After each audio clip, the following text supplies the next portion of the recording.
Right now, I'm thinking, you got to be kidding me. Jimmy Johnson has lost the lead. We are stunned. Hey, Denny Hamlin's going to win the race, right?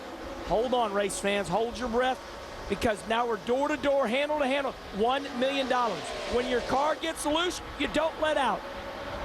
So here we see Denny Hamlin and Kyle Busch get into it, and afterwards, Denny Hamlin explained to us what happened. Denny Hamlin just coming out of the trailer after a long meeting up there. And Denny, obviously, first, what happened on the racetrack between you and Kyle? First he got a big run off the corner, and I was clear getting into the corner, and basically I just throttled up extremely early, and really it was a bad corner. He was going to go by me if he just he kind of went to the bottom, then went up high. It looked like, of course, I'm looking at my front windshield, and he says I'm clear, so I'm going to use all the racetrack I can. The problem is Kyle had a run to the outside, and with me moving up, getting real tight, it then took some air away from the front of his car. He slid up into the wall. So it's tough for me. We talked about it, and basically Kyle was just frustrated. It was, he felt like he had a really good car. Me, I just came from the back and with no practice and got back to the front where we needed to be, and I felt like if I gave up the lead right there, I was going to give up the win. So I don't think Kyle would do anything different if he was in my situation. It's just when you're the leader, my feeling is you've got the whole racetrack. If a guy is to the outside, then that's when you need to hold your line.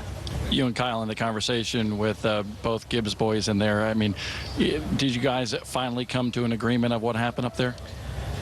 It's a good conversation to have. Me and Tony has had the same conversation, and it was under a little bit different circumstances, but this is a good problem to have for our team. For two guys to be wanting to go for the win like they are, that's all we can ask for.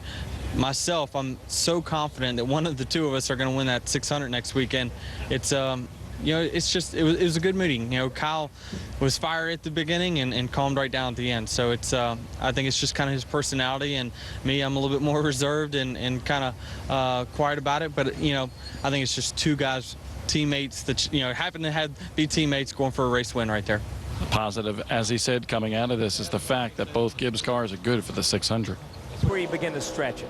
18 car finally ended up losing the tire, getting wrecked up, and that certainly did not help his mood at that time for being out of this race and no shot left to win. Well, what was a shame about this is the 18's just going down the front straightaway. Here he comes. He says, I'm going down the straightaway. Boom. And he just gets into Kasey Kahne. Just ruins Kasey Kahne's night. Kasey actually ran horrible. He ran last all night long. And the 18 of Kyle Busch put Kasey Kahne out of his misery. Now, here's the Kyle we know and love.